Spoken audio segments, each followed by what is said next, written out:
Hi everyone, this is Katie from Moonflower Moments. Today I'm going to do a deck collection video, and I'm going to try to order the decks in which I go through the first decks that I ever bought to the very most recent decks that I've ever bought, so that way we're able to check in and see the evolution of my purchasing and if things have shifted, which I know they have, but especially how they've shifted.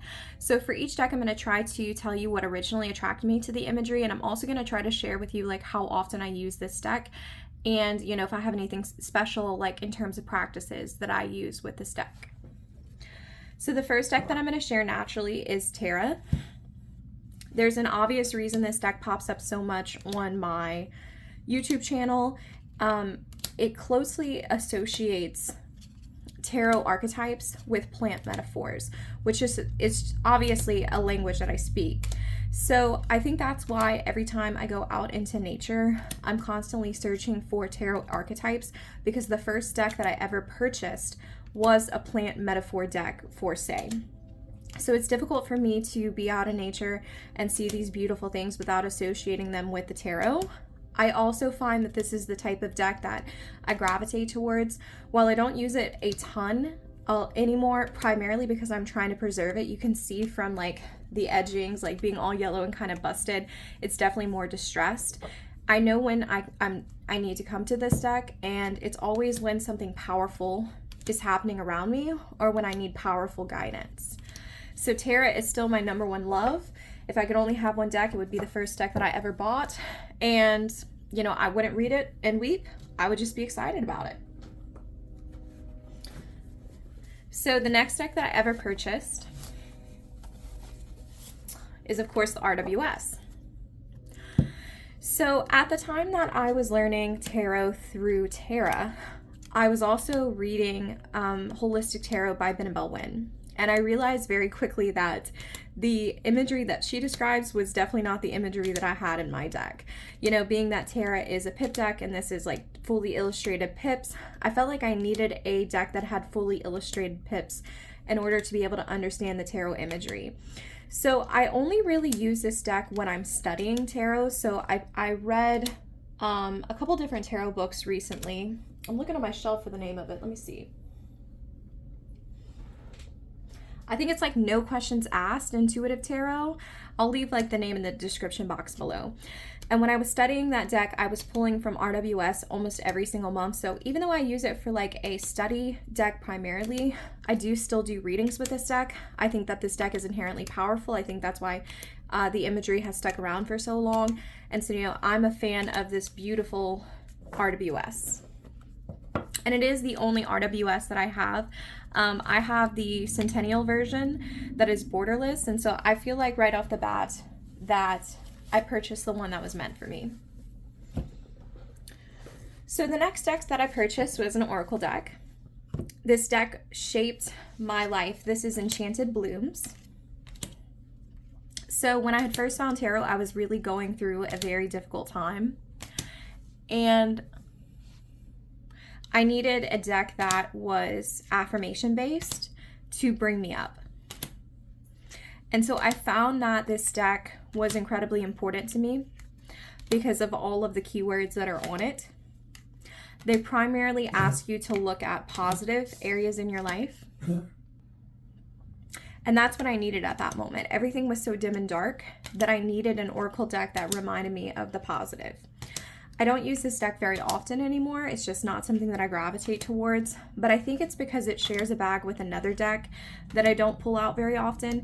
And so the thought has come across my mind that I really need to separate them. And I think that if it had its own bag, I probably would read with it more. But one of my primary interests is butterflies. I know most of the local butterflies that live in Louisiana. It's just one of the things that I love to study, even more so than like plants and trees. And so I very much enjoy this deck because not only do I see, for example, strength fennel, black swallowtail, but I think of all the times that I personally raise black swallowtails.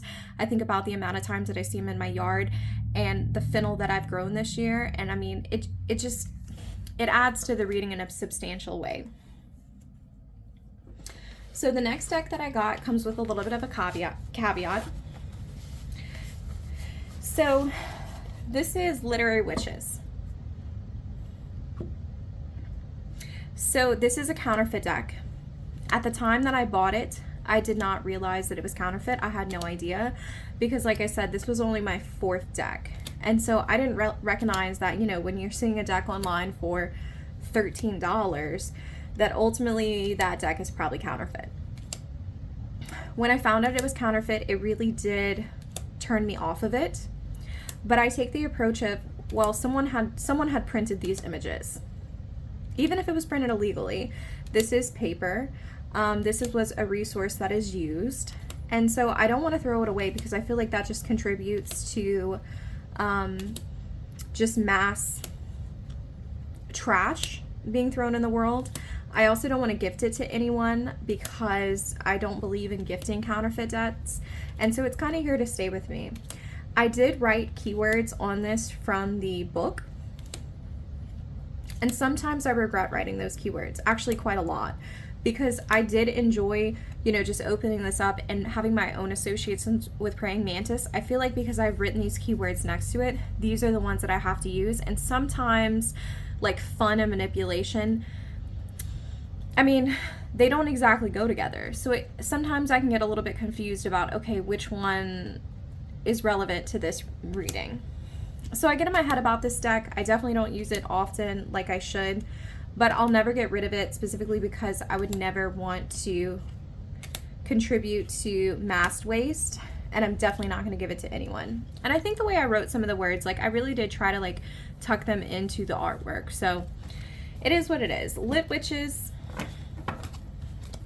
She is not my favorite, but she will do. If you're hearing a scratching in the background, it's because my cat found my baskets, and she's making herself comfortable. She's going to be very upset when she realizes they're for decks and not for her. So the next deck that I got was Southern Gothic. As you can tell, I was reading a lot of Oracle decks at the time.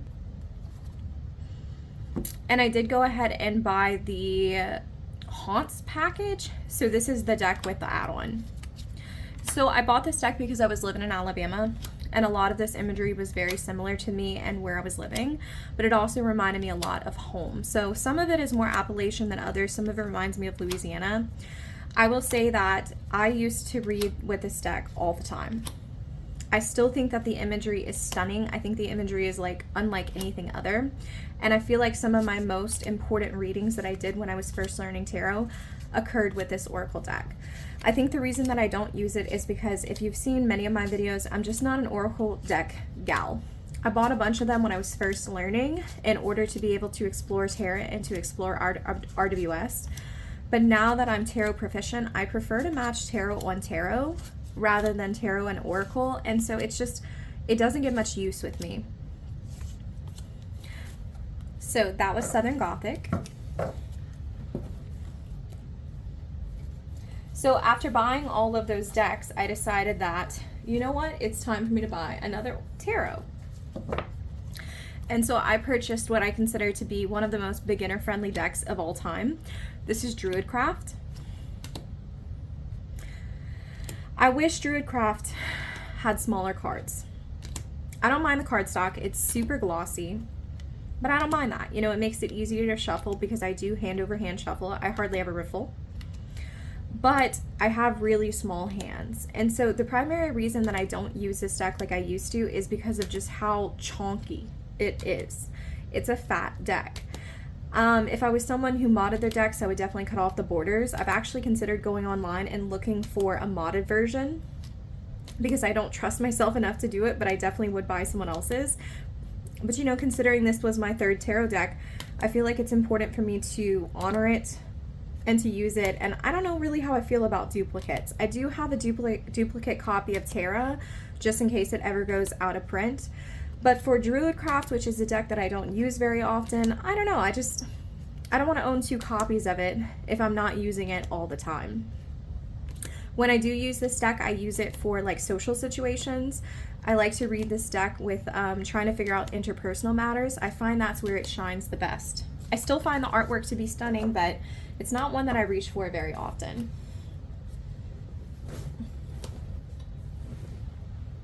Okay. The next deck that I got was Crow. The Crow Tarot. So I bought this deck not for me, but for my husband. My husband has a special affinity for birds. So the way that I obsess over butterflies and plants is how he obsesses over birds. And I thought that he might enjoy this. Unfortunately, when I bought him this deck, he was going through a really rough time. And so at the end of the day, he didn't like the guidebook. The guidebook is written in a very straightforward capacity. And I think that the deck was telling him things that he didn't really want to see and didn't really want to hear at that time.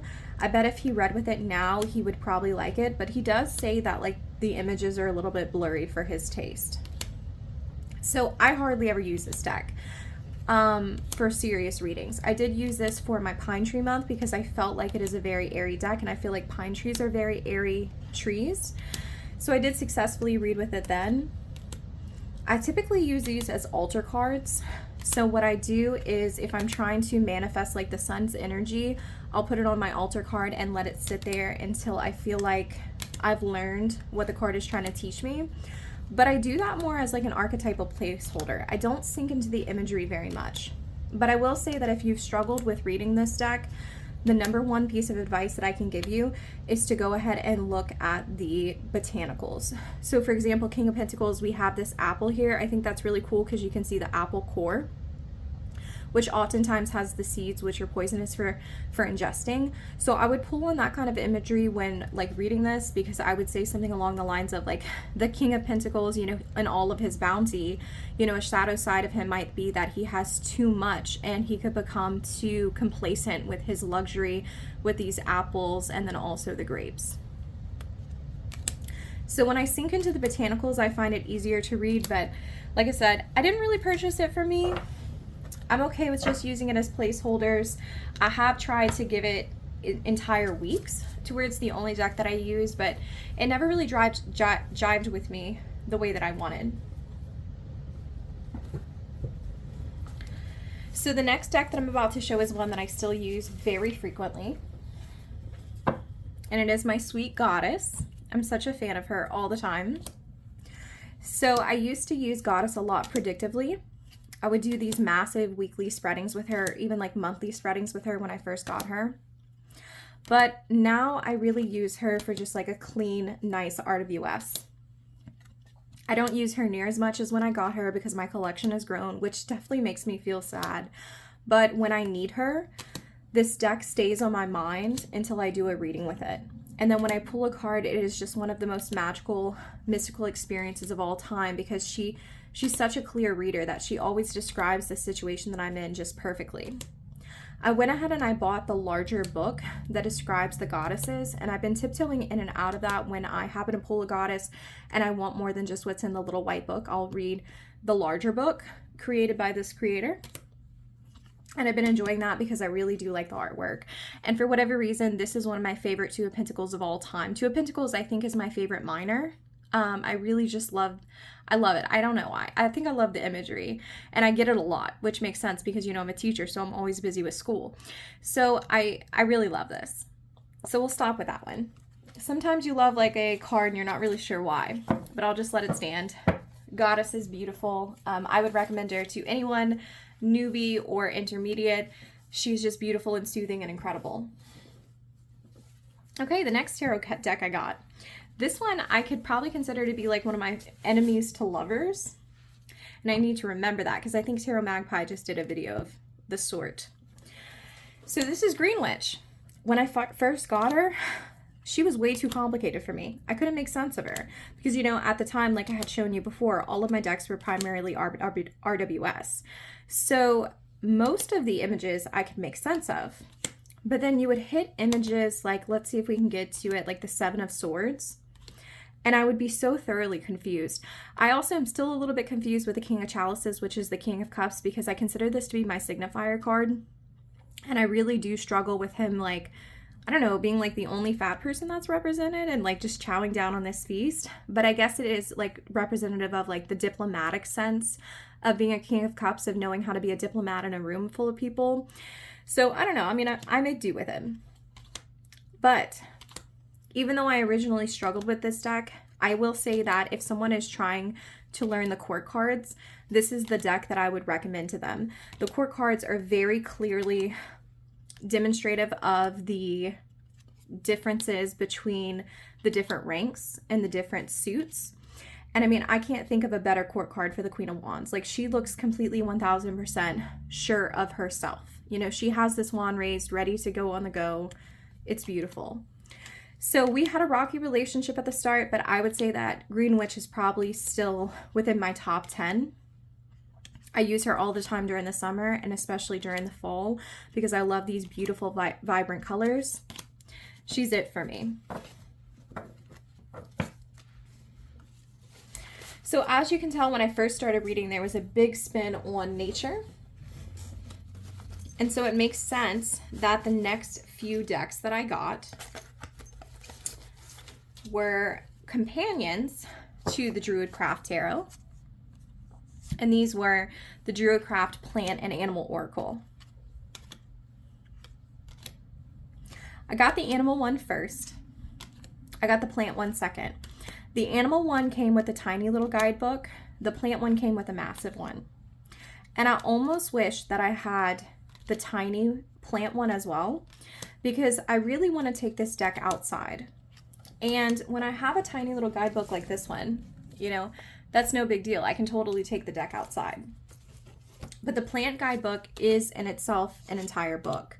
And so sometimes I find that I don't reach for this deck often because I have the two decks that are mixed in.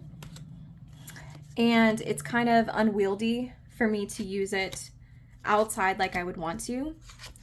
But I will say that this is still one of my favorite oracles of all time. It's the reason that I don't buy plant oracles. I do have Southern Botanic, which I'll show later in this video. But other than that, I don't buy plant oracles. Oop, look, see, I keep them in the same bag together. So we had Druidcraft mixed in. Wait, where was I going? Okay, yeah. Because I feel like if I bought any other plant oracles, it would take away from the beauty that this is. And so she doesn't get used often, but when I do, I'll leave the card out on my desk or on my altar for like multiple weeks at a time. I find that she's really good about describing like overall arching energy.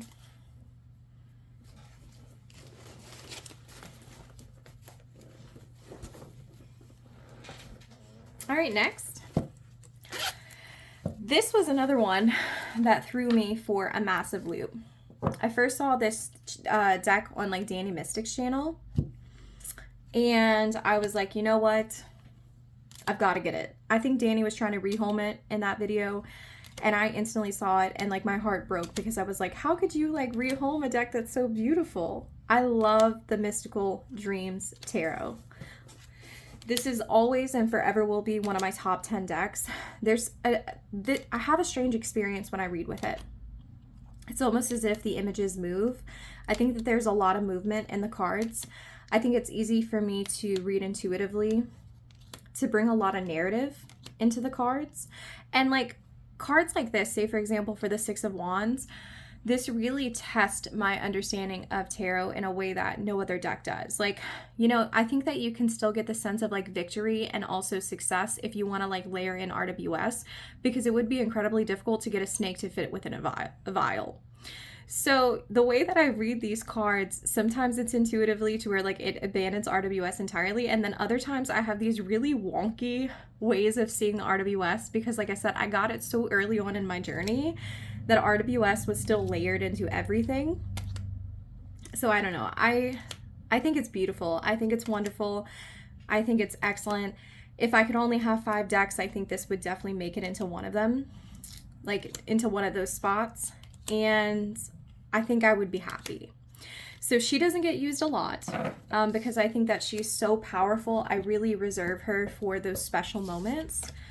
But damn, I absolutely love Mystical Dreams. I'm probably one of the only people on YouTube that expresses that. She gets a lot of hate. I love her. I think she's worth getting to know. Okay, the next one. So you can definitely tell when I started reading tarot based off of some of my deck choices. And I think that this is a good example of it. And then the next couple of decks as well too. So I have the Archetypes deck. You probably won't see me talk much about this one because honestly, it's just a deck that I don't use very often. You'll have to excuse the fact that the cards are going every which way. I think that the artwork is pretty. It's not something that I can really read intuitively. At least the artwork isn't. I do think that the archetypes that Kim Krans chose are really telling. And I think ultimately you can do a lot with just like the title, like for example, the healer, the lover, the riddle, the warrior, the destroyer.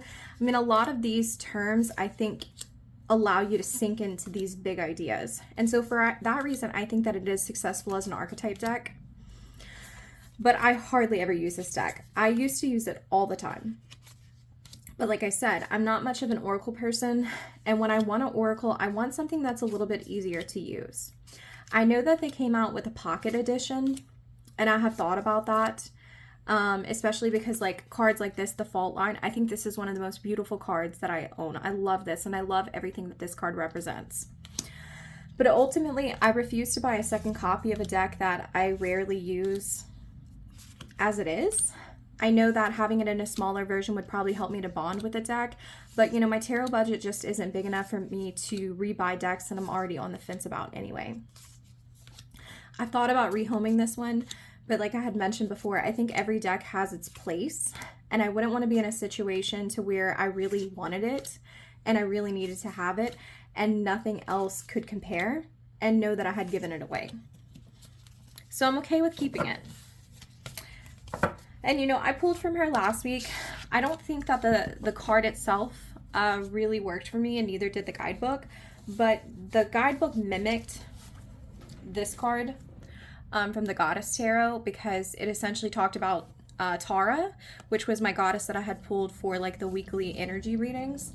And so like I said, I think that the archetypes deck is spot on, but I'm not really sure if it's the spot that I want to have right now. All right, we got a favorite coming up.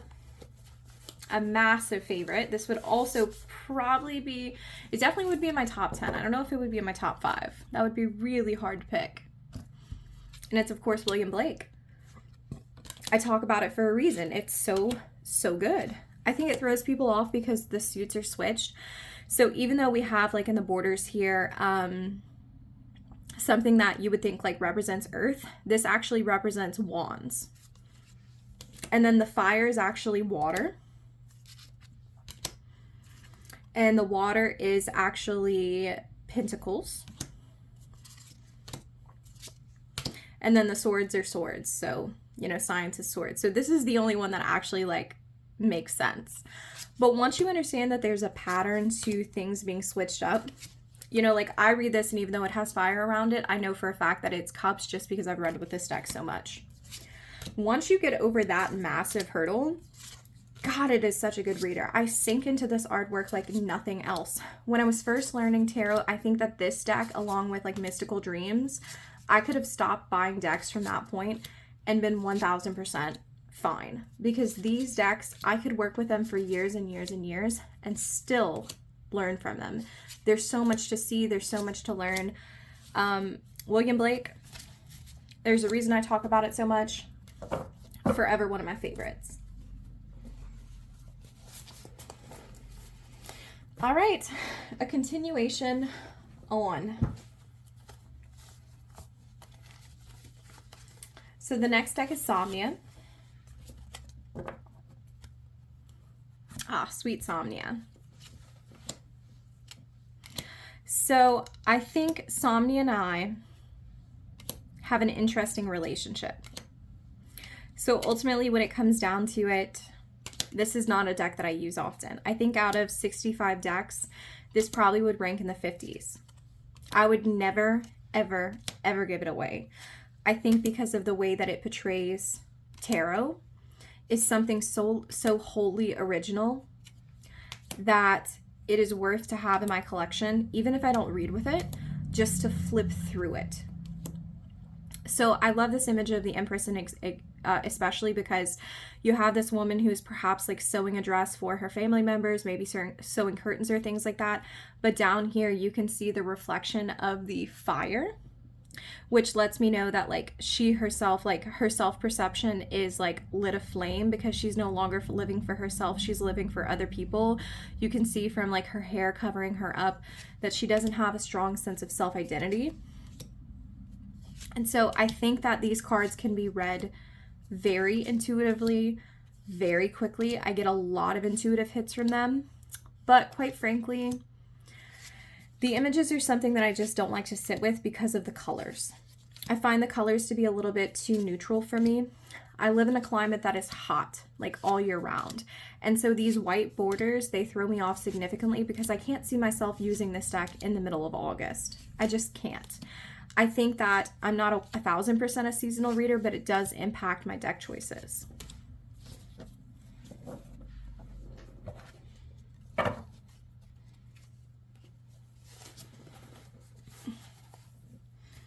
All right, next would be dinos.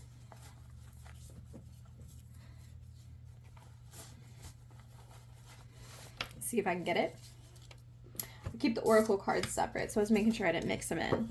Okay, so my little dinos Marseille. Love it. We had a rocky relationship for a really long time. So I felt very guilty because this deck was very expensive to bring over from England. It was one of the first decks that I ever bought that was like $70+ and still is one of the pricier decks that I have in my collection. And when I got it, I didn't know how to read Marseille. So I think that these images are vastly different from the traditional Marseille. And so they threw me for a loop and I couldn't figure it out. And I didn't know if it was Marseille as a system or if it was this deck.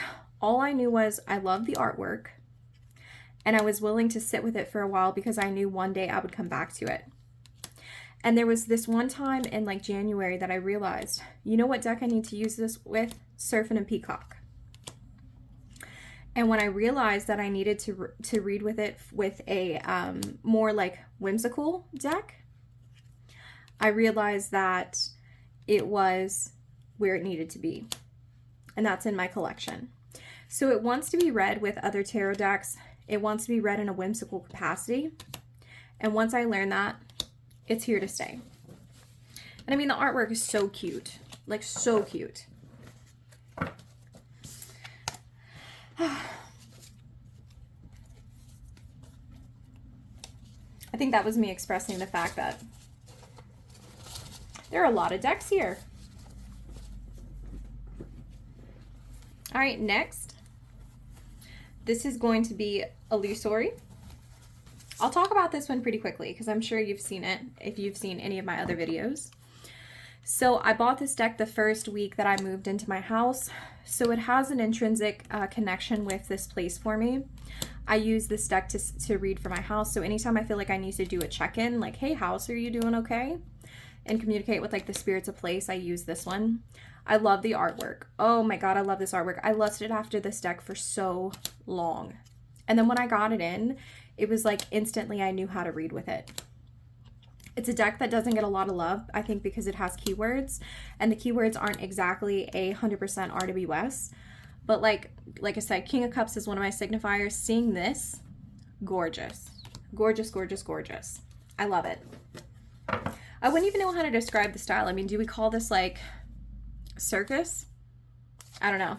It's gorgeous.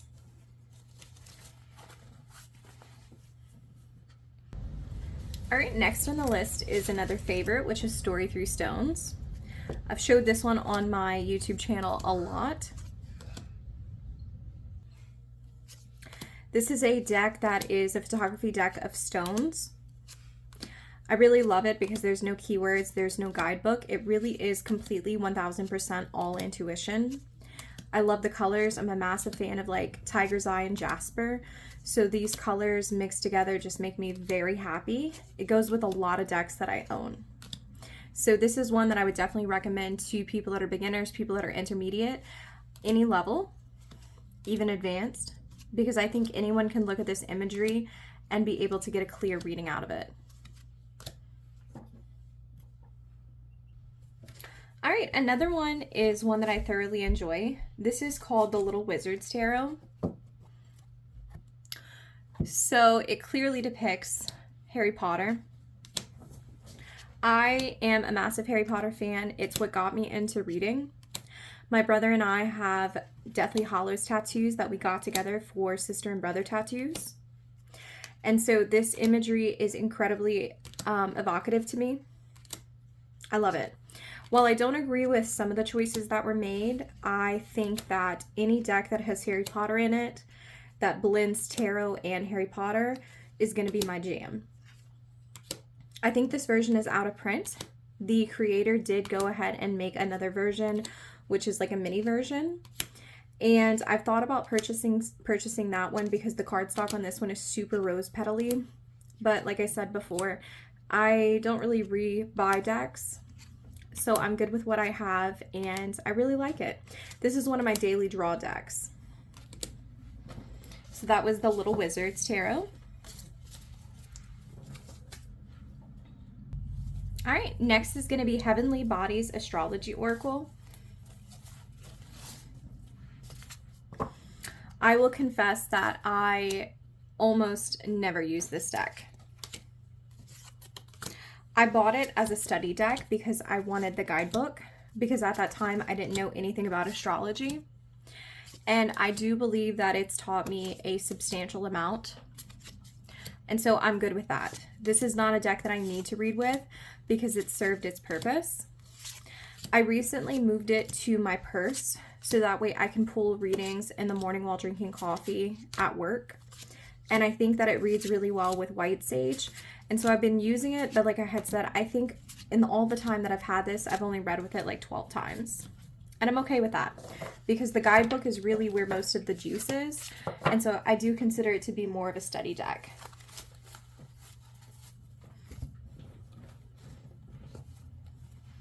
Next is going to be Southern Botanic. Whew. Okay, this one's been a relationship for me. I think I would use this deck way more often if it didn't have the poisons in them. I don't know, something about this deck, I get poisons all the time as pulls when the question that I'm asking has nothing to do with the poisons. I've tried looking at it in different ways, like maybe I need to read these different shadowy cards in order to be able to understand what's going on. But like I pulled Water Hemlock's Aversion Defeat the other day for a reading where it just like did not make sense. And maybe that's me as a reader, that I'm not listening to what the cards are telling me, and I get that, but I do have a difficult time using decks when they don't sing to me. And I think this is one of those that's the case. I would never ever ever give it away because it does have a lot of trees in it, so I use it as tree oracle cards. I think the imagery is very evocative, and so it is a beautiful deck. It's just one that I struggle with when reading.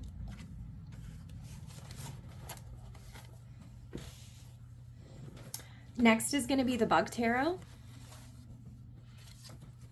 I've showed this one on my channel a lot. It's one that I think doesn't get enough love from the Tarot Tube.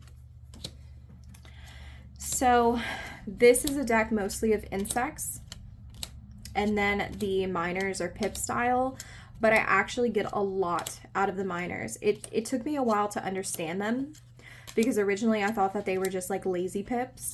But then once I got them, I really got them. So like this one is like 5 of Cups. I see that basically what's happening is that we have like almost like a curtain that's coming from this like main mushroom, and most everything is being covered. So some things are being protected, but there's still like this very vulnerable little mushroom that's left unprotected from all of this water. And so, you know, I see it as like the 5 of Cups, like there's a part of you that is open and is getting hurt because of its vulnerability. So I can read with this deck pretty well once I realize that the pips weren't lazy. I do get really upset when I pull a major though, because while I definitely understand like an ant representing strength, there are a lot of majors that just don't make sense. So like this one, okay, let me see. We have number 19 as the Scorpion. I don't get it. I don't get it. Like I know a lot about bugs, like a lot about bugs and insects and animals. I don't get this one. And like nowhere is it explained. But then also you also have like the cicada for the Chariot. What a beautiful representation, because the cicada essentially has to push through all of the ground in order to emerge and to be proud of itself and to sing its song. So I have some of the majors I wish they would have chosen differently for or at least explained better. But I mean, the Bug Tarot is the Bug Tarot. I read with her, I'd say, fairly often. Here's a deck that's irreplaceable. This is the Zombie Tarot. I would say this is one of my top 10. I use it for interpersonal readings. There's nothing else in my collection that describes power dynamics like this deck. I think the cardstock is absolute just horrendous. But I mean, I paid like $15 for this deck. So no complaints. Everything about it is completely original. It's one of the few decks that I own where I feel like the world is completely and truly complete. And so the Zombie Tarot is one of my absolute favorites. All right, after the Zombie comes my Nocturnal Garden Lenormand.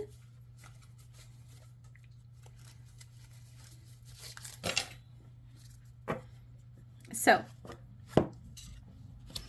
I will be transparent in saying that I don't know Lenormand at all. I don't know how to read Lenormand at all. So for me, this really is just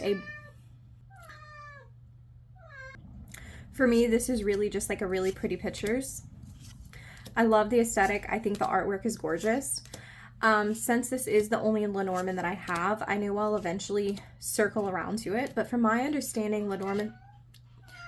Y'all, I pause it and she only meows when I have it back. Y'all are just gonna have to excuse her. Give me 1 second. Okay, I think she's calmed down. So from my understanding, Lenormands are very straightforward in nature and there's not a lot of metaphoric like interpretation of them. So I'm not sure if I'm like meant to be a Lenormand reader, but we'll hold on to it. One day she will have her time. You know, I love to study. And so I think that Lenormand is just another study that I'm going to participate in. I'm just not ready for it quite yet. All right, next. This is the Mushroom Hunters Tarot.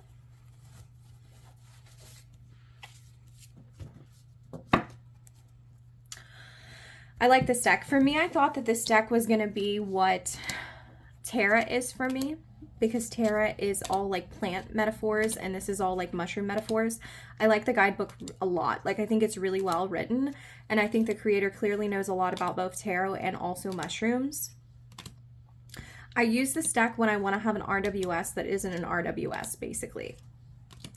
But I think by the time that I had gotten to it, I wasn't really interested in reading from the guidebook anymore. I think for like the first 10 decks that I owned, I was willing to sit down with the guidebook for every reading. But by the time I reached this point, I'm like, okay, I kind of know the basic readings. I kind of want my reading. Like, let's keep going. And so I think that I was too impatient for it when I got it. I do intend to do a deep dive study with this, like with an entire journal of really taking it card by card and learning as much as possible about these mushrooms. But I haven't done that yet. So I think it's another study that's added to my list. I'll get there when I get there. In the meantime, I do read with it every once in a while. And when I read with it, it's very spot on. So I'm okay with it in that capacity. All right, next are my tricky little goblins of Goblin Market. Oh, my sweet little goblins. I have mixed feelings about my goblins. I've already talked about this before, how this is a deck that was on the chopping block quite a lot. And then one day I sat down and I did an ancestor reading with it and it blew me away. This is a deck that doesn't want to be read like an RWS. It wants to be its own thing. And so I think that you have to allow it space to do that. I read with this deck primarily in the winter because of its like lack of really green imagery and then also because of the white borders, and it slots in really nice for me. It's one of the main reasons that I try to not buy decks that are like winter-esque and that have a lot of white space, because I like this one so much now that I want its time to shine. So that's the Goblin Market. So on the same trip that I purchased the Goblin Market, I also purchased Tarot of Life. Now, earlier in this video, I showed my first Oracle deck, which was Enchanted Blooms. It's the one with all of the butterflies. This deck lives with Enchanted Blooms. I think that I need to split them up in order to be able to use them both, because I do like how they read together, but they're not a bonded pair. So they really shouldn't be in the same bag, because I find that by being in the same bag, I reach for both of them less. And the bag I have for them, I'll go ahead and show it, is like this monster, really massive bag. And so oftentimes, like, I don't want to pull it out from my basket because it takes up so much room on my little side table that it's like, okay, when I'm ready to commit to it, I commit to it. So I think this deck is amazing. I love the guidebook. I really had like a love affair with it when I first got it. And then after a while, I just stepped away. So I think that this one I could easily use more often than what I'm doing if I could just work out the technical difficulties of the bag.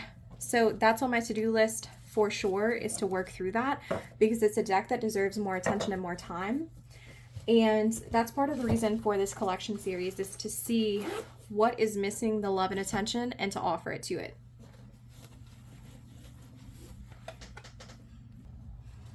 All right, here's another one that I'm going to be quick about because I think most people have seen it, and it is the Gentle Tarot. This was a deck that I purchased, and I had an instant love affair with it. I love how the imagery, as Mari in the Sky, the creator, says, is decolonized. I like how cards that have traditional, like religious, like Christian overtone bins really are separated from those meanings, and it's a truly nature-focused deck. I love how body positive it is. I really love how natural and raw everything feels. It is an incredible, beautiful deck, and every time I use it, I get so much value out of it. I think that this is another one that if I only had to own 10 decks, would make it on the list, because there is nothing like this that soothes my soul. All right, I'm going to share with you one that makes me super happy. This is the Squid Cake Marseille. I love everything about this deck. I love shuffling it. We had a massive love affair last year. When I got this deck in, this was the only deck I used for like 2 months straight. I love Squid Cake. I think the guidebook really is as incredible as what people say it is. I think the imagery is a little bit wacky. I only have 2 modern decks that have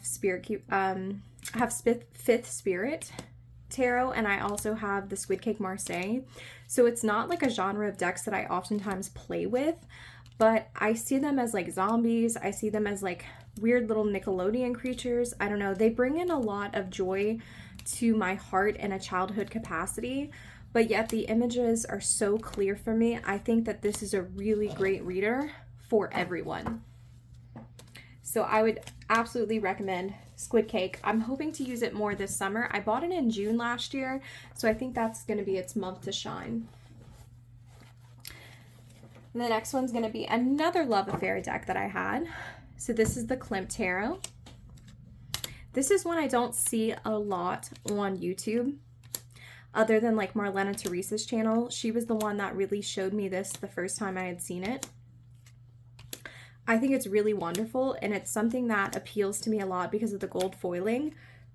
There's something about it that feels so like decadent and luxurious. And I really love how this artist depicts like agony. So there are a lot of figures that are in this deck that are emaciated, who are, you can tell, people that have gone through difficult times. And I enjoy seeing that type of imagery, because when you're going through something that is truly terrific and you pull this like Two of Swords that describes like the agony of making a decision, it just hits. So Klimt's a little bit of like a mood reader for me, but I really, really love it. And it's the first deck that I got that had gold on it, so it has a special place in my heart. Next is going to be Spirit Keepers. This is a special deck for me because one of the first books that I ever bought was Holistic Tarot by Benebell Wynn. And so I obsess over her stuff. I really love her logical approach to the tarot. And my husband and I both own this deck. So when we want to check in on our marriage, we sit down and he pulls out his Spirit Keepers and I pull out my Spirit Keepers, and we just have a moment of sitting together and meeting in the middle. So he pulls cards on his side and I pull cards on mine, and then we, as the spread eventually builds, our cards combine with one another, to really show like the overlay of us and our marriage. And I really think it's a beautiful practice that I don't do with any other deck. And so Spirit Keepers is always, always for me. This is also a great deck if you need advice. So if you're looking for something that is just like a straight shooter, I think that Spirit Keepers Tarot is incredible.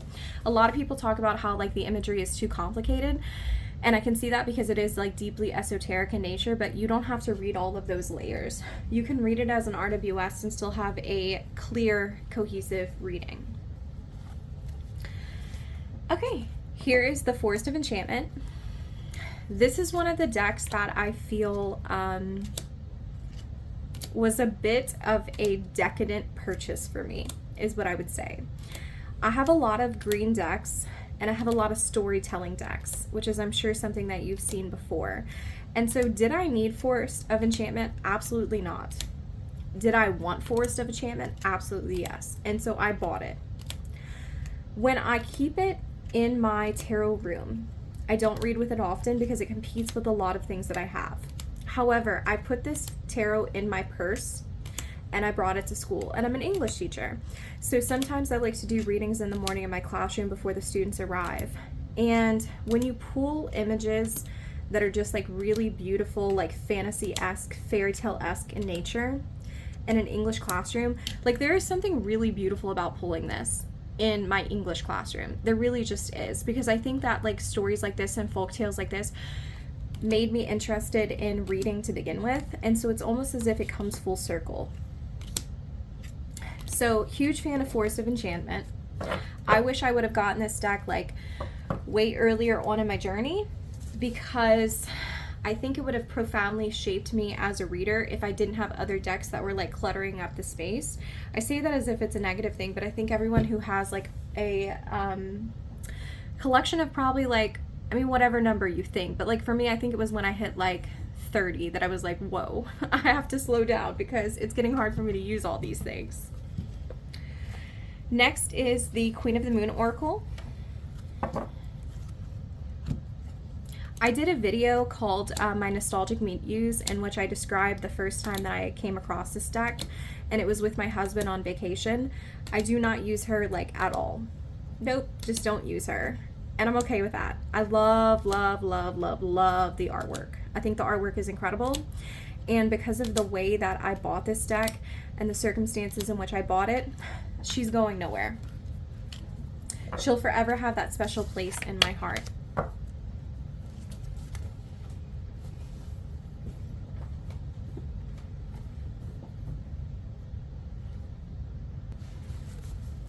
On that same trip, I also bought this deck, which is my Herb Crafter's Tarot. Y'all know how much I love this one based off of how much I talk about this one. I keep this one up in my room, so usually every morning after I've had my breakfast, I sit down and I pull 1 or 2 cards.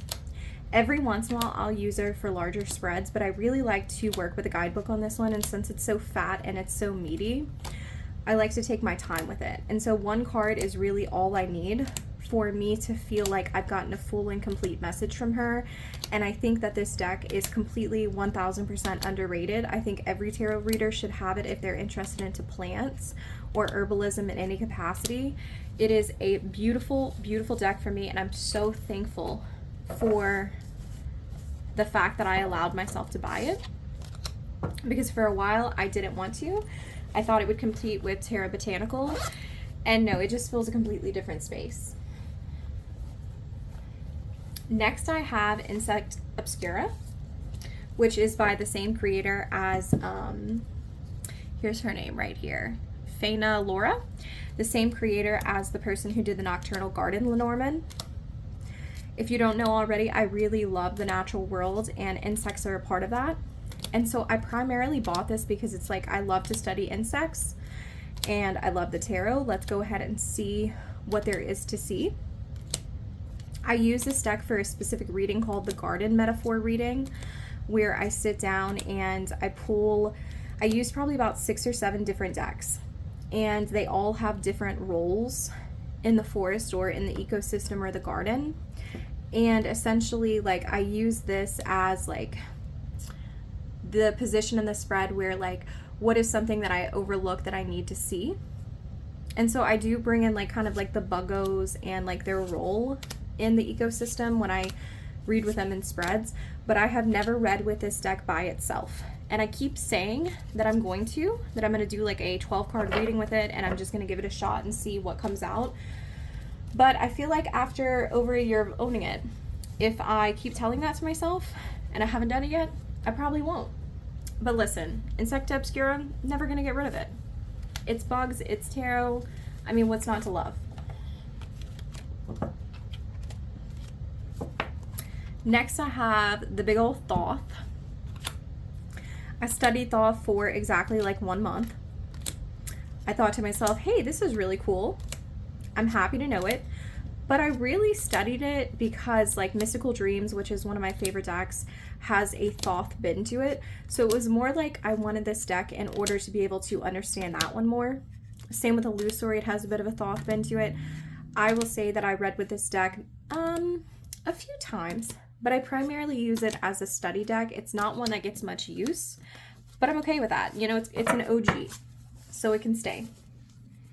And I do really love this cardstock. It's like old US Games cardstock, very delicious.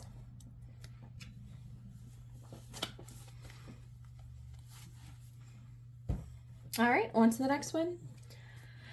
Next one is Wildwood. Year in the Wildwood ruined this one for me. So it turns out that reading and studying like 1 card a week is 1000% not my jam, like at all. I did not like that. So I think had I accelerated my studies and probably did like 2 to 3 cards a week, which you can do, you don't have to use the suggested dates in the book, I would have been fine. But because it took me an entire year, card by card by card by card, it was just way too much for me. I think that once I finished the Year in the Wildwood, I almost gave up on it like 2 months before the end, and then I was like, you know what, damn it, I'm gonna finish it. What I have a problem with is the 7s though. So what I sat down and realized it, I actually agree with most of the majors, and some of the minors, even though they're their own system, I can understand them. The 7s in this, like 7 of Stones healing, I don't know, just doesn't make sense to me. It doesn't make sense to me. But then you get like 8 of Vessels Rebirth and you're like, God, this is a gorgeous card. 3 of Stones Creativity. I've pulled this card before and kept it on my altar for weeks because it just made me cry. There's some things that really, really, really hit, and there's other things that no matter how hard I try, I cannot make work in my brain. So this is one that I think I need like a little bit more time with. We'll get there. We'll get there. When I read with her, she really does read well for me. So I think it's just a matter of time. I need more time and practice with her, and not something that's just like so gobsmackingly like drawn out. All right, here's a favorite. Tabula Mundi. Oh, I lusted after this deck for a really, really, really long time. So this is my Thoth deck. If I'm going to read with Thoth, this is the one that I go to. For a really long time, I was pulling this deck into every single reading that I did. And I was using it in clarifying position because of the fact that it has card words and the fact that the cards are a little bit smaller. But I have read with this deck by itself and only with itself, and I will say that it definitely has earned its place. This is one of my absolute favorite ones, and if someone asked me for a Thoth recommendation, Tabula Mundi would be very high on the list. All right, I got a deep breathe for this one. We have hit my second favorite deck of all time. Holy shit. I love this deck. I love everything about this deck. I love the gold. I love the cardstock. I love this deck. So, I had a Facebook ad that popped up and it told me that this deck was on sale for like $30. And I was like, you know what? It's an indie deck for $30. Let's go ahead and get it. It was a complete impulse buy. There's no reason that I should have bought it other than the fact it was on sale. I didn't need this deck. I didn't even really want this deck, but it came in and I was like, holy shit, this is it. And I'm smiling so large right now. You can probably hear it in my voice. I fucking love this deck. So like, it is so ridiculously absurd. Like, do you see like these terrible copy and paste swords? Like, there's so many places in this deck where the imagery is just ridiculous and absurd and doesn't make sense. And you're like, how the fuck does that mean anything that has to mean with the tarot? And then you get creatures like this and you're like, what exactly is this? I have no idea what's going on. And like, I will say 90% of the time that I read with this deck, I don't know what the hell is going on. Like what is this? Like, it just makes me laugh. I could consider this to be like my ultimate Gemini deck. So spoiler alerts, this probably will make it in my Decks for Quartz series for the airsuit, because I bought this deck in June. My husband is a Gemini, and like, my husband says and does ridiculous things. So he's a double Gemini and a triple air sign in general. And so like, I think it just reminds me of his energy, because sometimes like you're looking at it and I literally look at him like this Queen of Cups, like, what the fuck is going on? But look, like, it reads so good. Like, this is the 7 of Cups. I love this because in this border you have this little bird, and it has like a moth here, it has a dragonfly here, it has a black swallowtail here, it has like all of these different bugs. So it's like, oh, I'm overwhelmed by choices because I'm a bird and there's so many different types of bugs that I can eat today. How does this represent 6 of Cups? I have no idea. I get the most absurd off-the-wall readings from it. Like, if I could only have 3 tarot decks, I don't know what would be a number 3, but tarot would be 1 and this would be number 2. And I would never, ever, ever, ever, ever buy the new edition. I like this funky, crazy ass edition with like these terrible cut and paste like swords. Like, it's home to me. It's home to me. That is one of my most precious items ever. So for Surfing and Peacock Baby, I'm a massive fan. I don't know what the hell it tells me most of the time, but I'm always here for the ride. All right, next I have Naturescapes. Ooh, so I love Naturescapes. The reason I don't use this deck very often is because of the cardstock. It is like make playing cardstock, so it is very thin. And the cards, I don't know if you can tell, but like the images have actually rubbed off quite a bit from use. And this is not a deck that I use like very often. So if the creator printed this on like better cardstock, I would actually rebuy this one. Absolutely. Because the reason that I'm buying it is I'm not using it is not because of an issue with the artwork itself. It is stunning. It is beautiful. It is great. It's because I'm afraid to damage it. And then also, this is not the creator's fault, but like, I probably shouldn't even mention this, but when I had ordered the make playing cards, I think that my information got stolen, like not my credit card information, but my address and my phone number, because the same day that this was supposed to arrive, I kept getting like scam calls and scam texts saying that your USPS package cannot be delivered, and just like really crazy things like that. So I'm a little bit like skeptical of purchasing it from Make Playing Cards again. So we're just gonna roll with what I have. Naturescapes is a great, excellent deck. Sorry for sharing that anecdote if I scared you off. I probably shouldn't have, but you know, it's my authentic experience.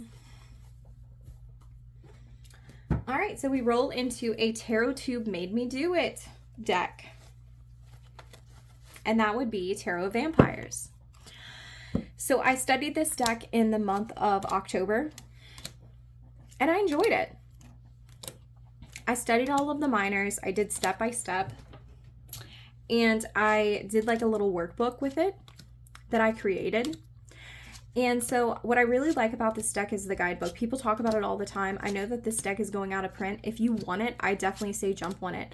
The cards themselves are a little bit blah. I don't get a lot from it, but the guidebook itself could be read with technically any deck at all, and you would get so much from it. It is so deeply esoteric and so deeply beautiful.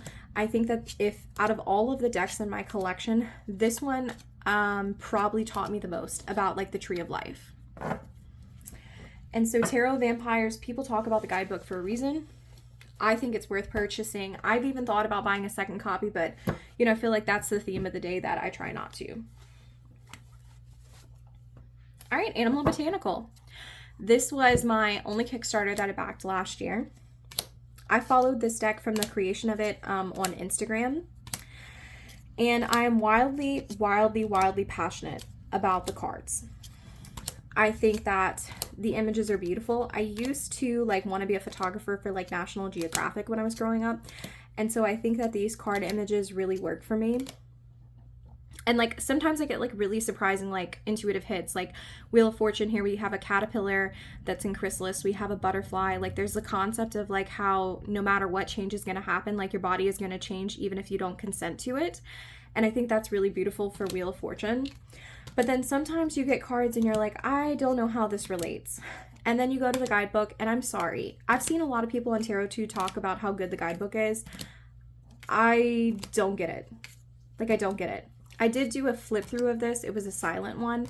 So I did show a couple of like guidebook entries in that one. You'll have to pause the screen to like read them. But I did that because I feel like people need to read the guidebook before they purchase the deck, because sometimes the guidebook does not make complete sense. So I'll go ahead and link that in the description box below. I have mixed feelings. Let's just keep it that way. I have mixed feelings. I like this deck. I think that it's beautiful. The cardstock is great. I just wish that someone else had been commissioned to write the guidebook, because the person who wrote the guidebook is different from the person who drew the images, and I think that their visions weren't exactly always in alignment. All right, we're on our last basket full of things. So the next deck is my CBD Tarot. Oh, if you've seen some of my other videos, you know that I love it. I mentioned in my self-soothing tarot, especially how I use this for advice. I am a massive fan of this deck. I think it is my Marseille. It reads really clear for me. I know like it's just your standard Marseille, but I think it is incredible. And the creator of this deck, let me go ahead and put his name on the screen because I'm not going to be able to pronounce it. Let's see where it's at. Yov Bendov. He wrote some other books about Marseille, and if this is something that you're interested in studying, you need to check out his other books. I think that he is truly the expert in this and can explain it to beginners like no other.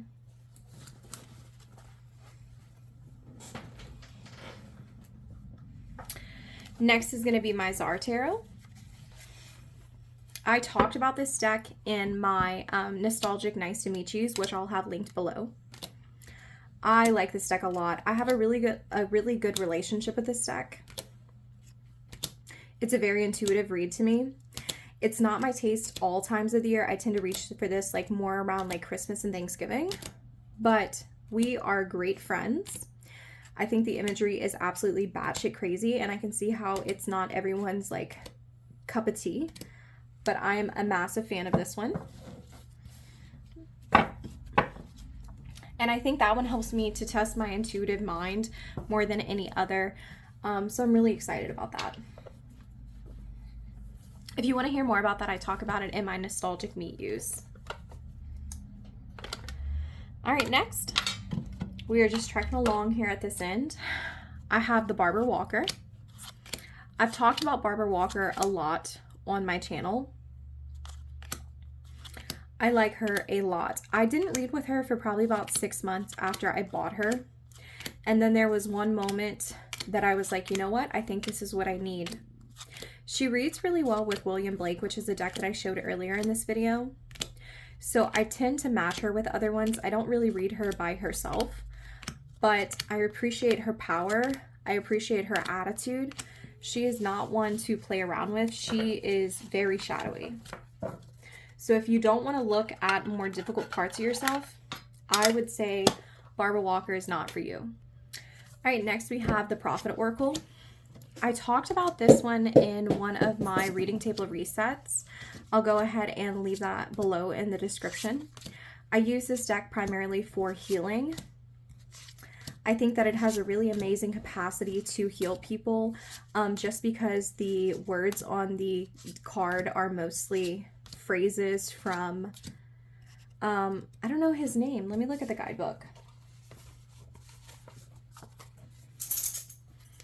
Khalil Gibran's. I'm an English teacher. I should probably know how to say that, but I don't. But the quotes are from his poetry. And so, you know, being that I am an English person, I very much enjoy this deck. Next is going to be the Power of Surrender Oracle. I had mentioned before that I'm not really like an Oracle gal. This deck is one of my exceptions to that. I think that it tells me exactly what I need to hear in the moments that I need to hear it. It has an uncanny ability of knowing exactly what advice would hit in that moment. And it also has an uncanny ability to make me cry. So I'm surprised this one isn't tear stained. I talk in my self-soothe video about how I use it a lot. She's here to stay. And very, very, very affordable. I think I paid like $20 for her. But had I waited on Amazon, I probably could have gotten her for like $16. So I think she's worth like looking for and adding to the wish list if you need something that's very supportive. All right, next would be my Aztec Tarot. I love this deck. So I'm not a massive fan of like RWS clones. So I was kind of on the fence about whether or not I should buy it. I think the cardstock alone is this most like gorgeous linen capacity. I've been told that it has the exact same cardstock as like Terra Volatile. So if you're familiar with that, you should know of like how luscious and just delicious it is to shuffle. I think the backs are really cool too. So, you know, I just relate to this imagery a lot.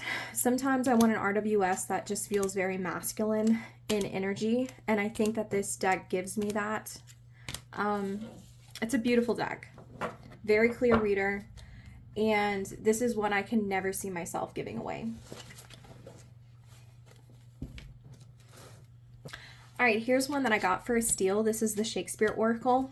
So I had been watching the prices on this climb for a really long time. So originally when I wanted it, it was like $50. And then all of a sudden it started going up to like $200, $300. And I was like, oh my God, this is crazy. I really want this deck, but nowhere near am I gonna pay for that. And one day I took a chance with Thrift Books because they had it on sale for $70. And I'm like, oh my gosh, that's very expensive. But I had just gotten paid. We get a little extra stipend check at the end of December. So I had a little bit of extra money and I was like, you know what? I'm going to go ahead and give it a shot.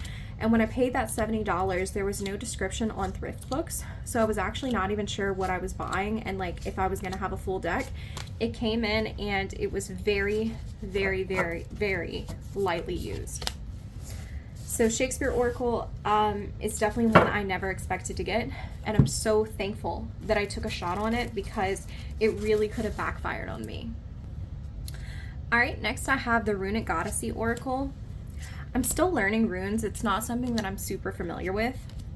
So I purchased this deck primarily because I really wanted the opportunity to learn more about runes. And I thought having it in Oracle form would help me. I do use this deck, though I don't use it all the time. But when I use it, I read with it for like 2 to 3 weeks at a time. So it tends to stay on my reading table for a while. So this was the Runic Odyssey. I really love this cardstock too. It's a like rose petal, but because it's like a smaller size, it's not difficult at all to shuffle like my Harry Potter deck is. So there's a place that was going out of stock, and it was, what do we call it? Books A Million? Books A Million was going out of stock in my city. And so they had everything for like 20% off. So I was like, you know what? I'm gonna go check out the decks and see what there is to see. And so I purchased this deck, Fallen Angels Oracle, kind of on a whim. I had seen it on Crystal Chronicles channel. She talks about it a lot, but I was like, you know what? This really is not my imagery at all. And this is not my style at all, but I'm so happy that I bought it. The guidebook discusses these card meanings in a predictive sense. And so I don't have anything else in my collection that really is like predictive based. And so I think that it fills a role that nothing else can. Also, the imagery really matches a lot of things that I have. So it looks really stunning next to like Green Witch. I show that pair in my self-soothe video. And I typically think that like these rich jewel tones are just perfect for summer. All right, next is going to be one of the slipperiest decks that I have. This is Slavic Legends. My husband bought this for me for Christmas. I did not ask for it, but his mom has a lot of like Slavic blood, and so he was like, you know what, I'm gonna go ahead and give it to you because it reminds me of like my ancestry, and he knows that I love, of course, plants and like lushness, and it really is such a high quality deck that I'm happy that he took like a whim and was like, I'm just gonna buy this for you because I know it's like out of your price range and not something you would typically purchase for yourself. I love her. Slavic Legends, one of my absolute favorites. I truly am blessed to own it. Like sometimes you look at tarot decks and you're like, these are gorgeous and they're stunning and you really appreciate them for the work of art. I think I have that experience with this deck more than any other because I think the colors are so vivid that it truly is an art piece. Whoop, all my decks went on the floor. BRB. Okay, so might have not been BRB for you, but it was definitely BRB for me. The other deck my husband got me for Christmas was this. I call it the Corte Anna. I'll put the name below. I never say its full name, I just don't, and I don't have the box either. So it's the Corte Anna. I love this deck. This deck is hand cut, so it doesn't shuffle super great, and like the cardstock is like really stiff. But this deck fills a role that nothing else does for me. I read it as if it's like a Marseille, as if it's a Pip, as if it's an RWS. I don't know, I let the imagery speak to me. So sometimes in one reading, I'll be reading half Marseille, half Pip, half RWS. And it's not even me trying to imprint on what I want the cards to say. It's not like I'm trying to create a self-fulfilling prophecy. It's that I really just listen to my gut when I'm reading with this, and the way the cards want to be read is how they get read. I love to match this deck with other decks. This looks really beautiful next to Somnia. So if you have both decks, I think that's worth giving it a shot. All right, we're tracking along. We're actually almost done. I have maybe about, I don't know, I'm eyeballing it. Maybe like 8 more to show after this. The next one is going to be Witch Sisters. I felt the need to study the guidebook before I started reading with this deck. And I think that it did help me, but it also made me less excited about the deck. So you know when you get a deck in your hand, you're just so excited to use it, and then you're like, no, I'm not going to use it. I'm going to study it for like 2 months. And then after those 2 months pass, you're just kind of like, well, the original enthusiasm has kind of worn off. That's kind of where I am with this deck. I love it. I think it's beautiful. I don't mind that it goes its own way. I appreciate the things that it's here to tell me, but I think I need to give it more time. And that's going to be fine. I really see myself using this deck more in like winter because of the sparse wildlife. It really reminds me of that time of year for me. And winter is typically when I do most of like my ancestor work anyway. And the few readings that I've done with this deck have been primarily like ancestor based. So I think it's going to have its time, but right now is not it. And I'm okay with that. Like this is a beautiful enough deck that it's totally okay waiting because I know it'll be there for me soon.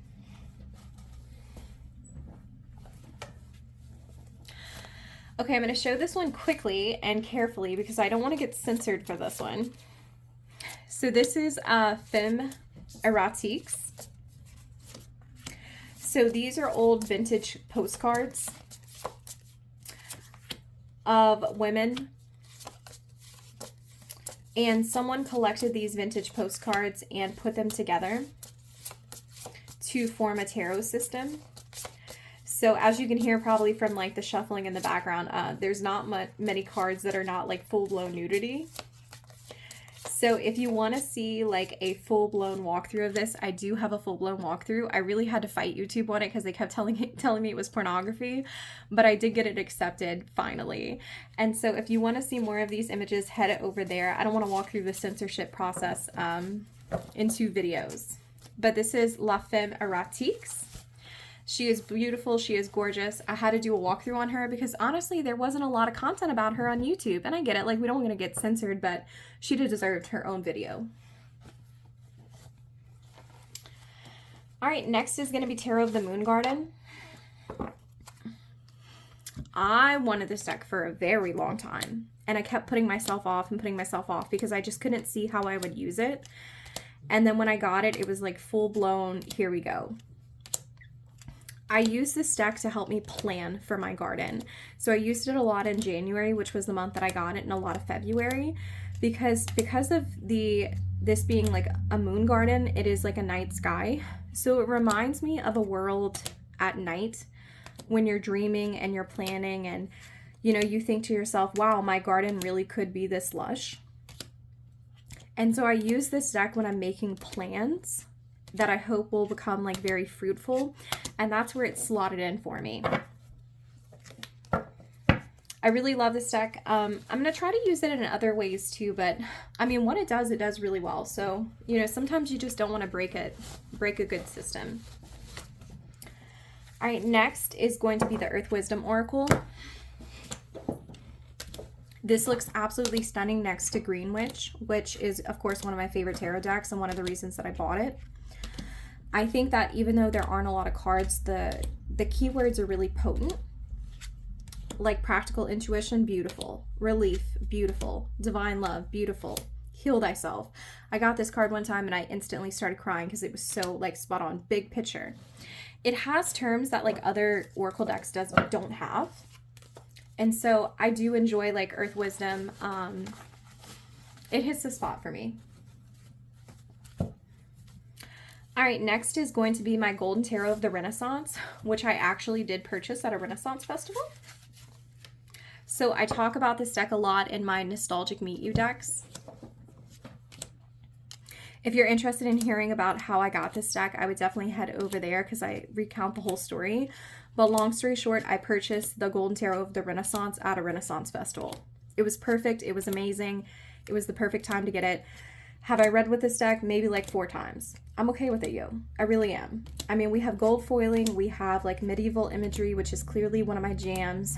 I know that I'm going to get to this deck when it's time for me to get to this deck, and I'm just not there yet.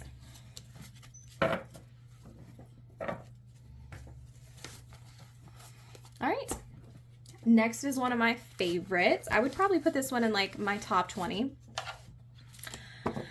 I pre-ordered this deck, so I definitely grew up on Neopets. And so these images are incredibly nostalgic for me. Incredibly nostalgic. So when I got this deck in and the months leading up to it, I was playing Neopets like every day just because I was like, I'm so excited for this Neopets tarot. I'm so excited for this Neopets tarot. And like the images really do work. So if you know anything about this world, I will say that the choices made are just so spot on. The person who knew this knew tarot and also knew Neopets. This is not an Inside Editions or an Inside Editions deck. A lot of people think it is because it's a Phantom deck. It is an Andrew McNeil's publishing deck. So if that sways your opinion any, I just wanted to share that with you. The guidebook on this is actually really good too. So it's one of the best little white guidebooks I've ever had. So that's Neopets. And we're almost done, guys. We are trekking along. If you're still with me, thank you so much. We have Tarot of St. Petersburg. I wanted this deck for a really long time and I bought it on a whim. And I'm glad I did. Every time that I've read with this deck so far, it's just been a very like straightforward reader. I like it. I think there's enough here to work with that you can go beyond just the basic RWS meanings. I really love the colors. I like the things that are depicted. And every time I work with this deck, I really want to read The Bear and the Nightingale again, which is a book that's set in Russia. And it was one of the books that I read when I was in college that got me back into reading. And so I think that's something that I'm going to do is to read that book again and pair it with this tarot. I know that like Krista Chronicles, she pairs her tarot with video games. I definitely could see myself pairing it with books. All right. Next, we have the Botticelli. I talk about this deck a lot. I think this is my current favorite out of all my shiny decks. I really see this working mostly for spring for me. So right now it's getting a little hot for me to use it because like my garden right now is an absolute jungle and the imagery of this is a little bit more contained.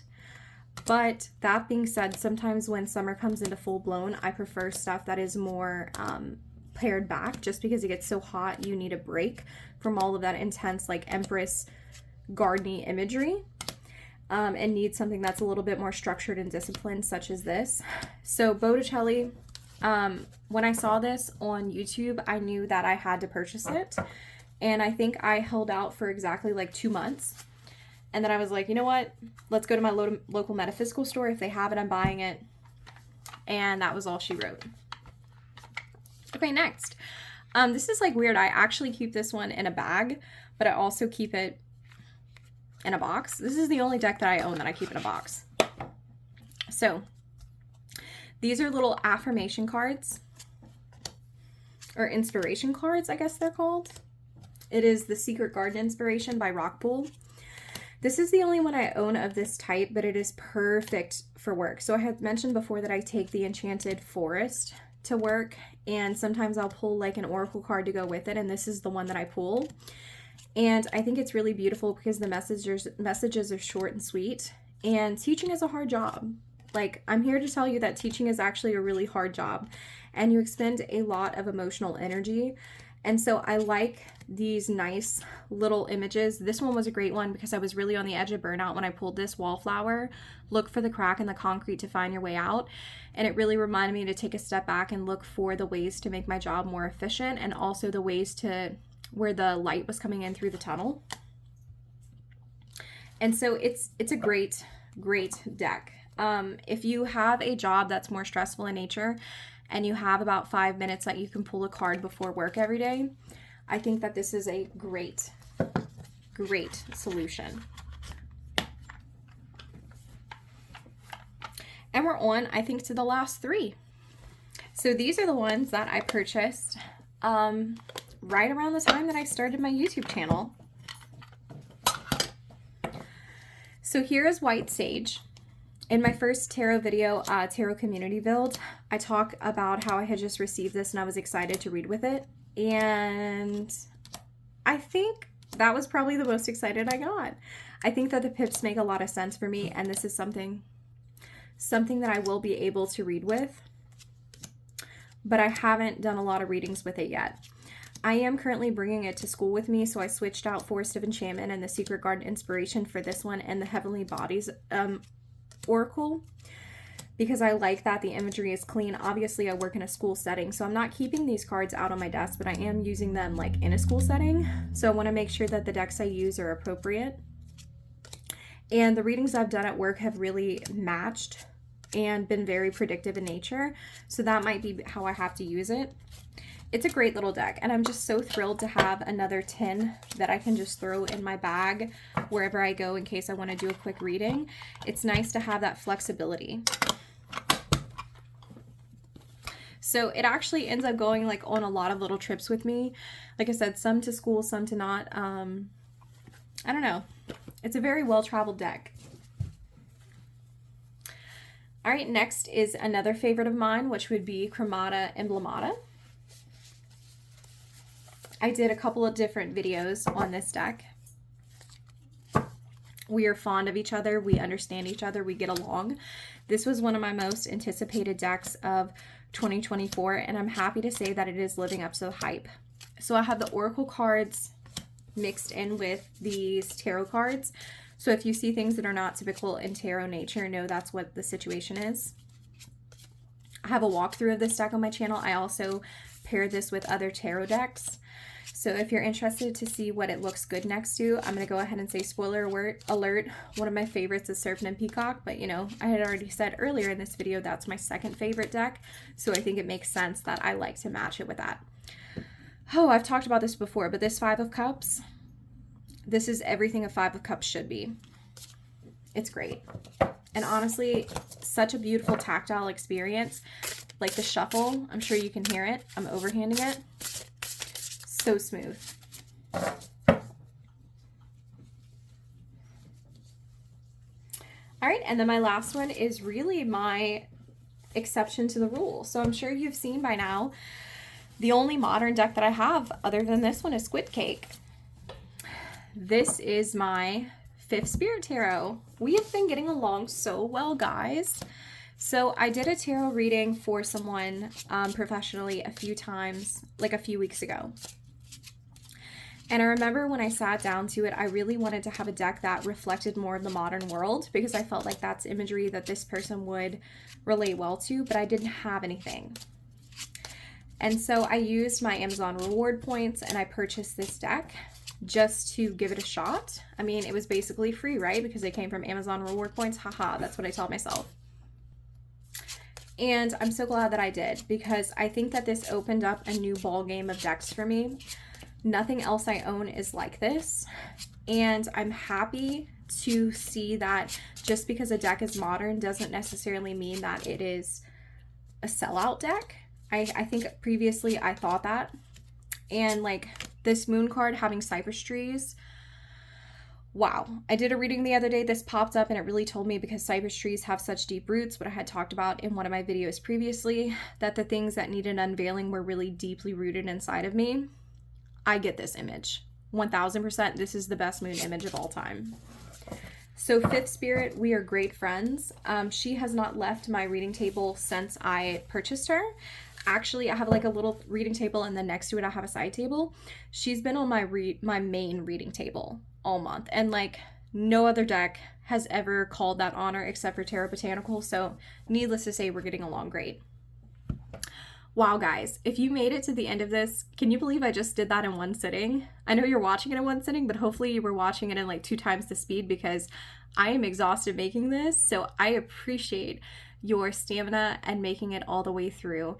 So I would love to see how my deck collection compares to yours. So if you want to share briefly below in general what kind of decks you collect, and if after seeing all of these collections want to leave me some recommendations for some ones you think I would enjoy, I would love to read your comments and to hear your thoughts.